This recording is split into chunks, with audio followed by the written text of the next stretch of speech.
I'm going to cover about what it means that Sage Intacct is a multi-entity environment. So first, you'll see that I'm logged in at what's called the top level.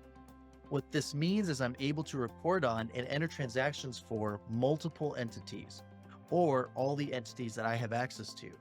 Say, for example, if I only have access to 3 entities, then those are the only 3 that I'm going to be able to see at the top level.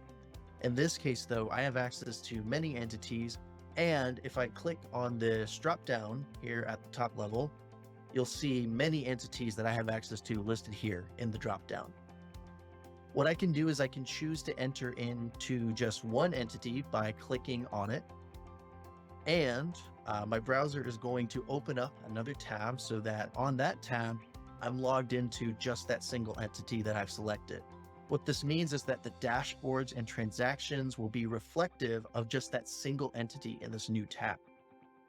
Now, if I click back on this previous tab here, you're going to see that I still have access to all of my entities. And again, at the top level, what this means is that we're logging into like one environment and accessing all of the entities that we have access to. So for like consolidation purposes, when we run reports at the top level, we can choose to see data across all of the entities. Entities also can be further broken down in Intacct into like individual branches or locations.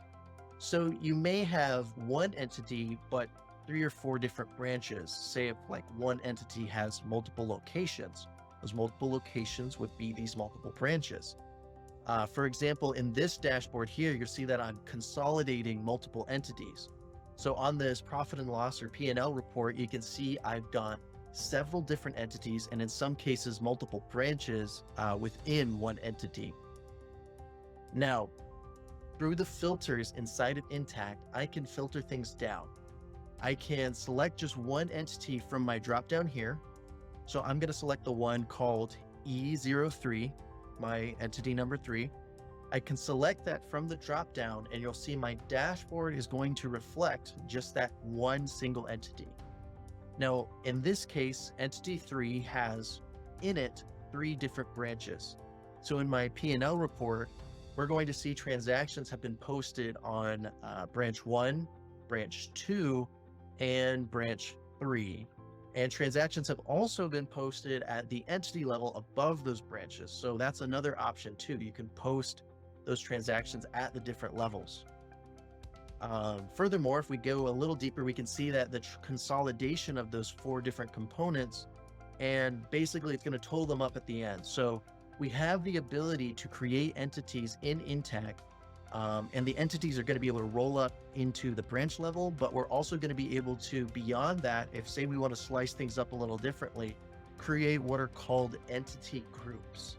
So in some cases, we might want to, as somebody using Intacct, group things together for like different entities or consolidate them in different ways, just, instead of having them be specific to like their branches or like individual entity groups.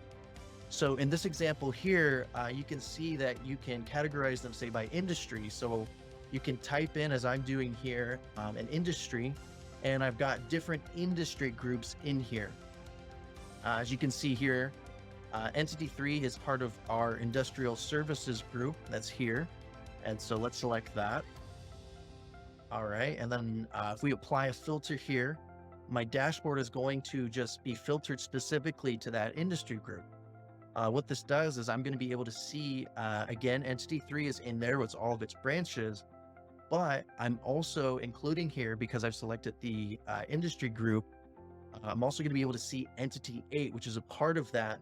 And so it's going to become a part of the consolidation. And you can use these you can use these groups in just different ways. An industry is like one example. In another example, you might have, say, ownership structures that you want to group entities together with. And this just allows you to have more power and ability to slice and dice things in the way that's best for you guys as someone using Intacct to create the reports and the insights that you guys need at that granular level. Furthermore, you can create different like grouping hierarchies if you choose, so that way you guys can have the best of the best information for your financial reports.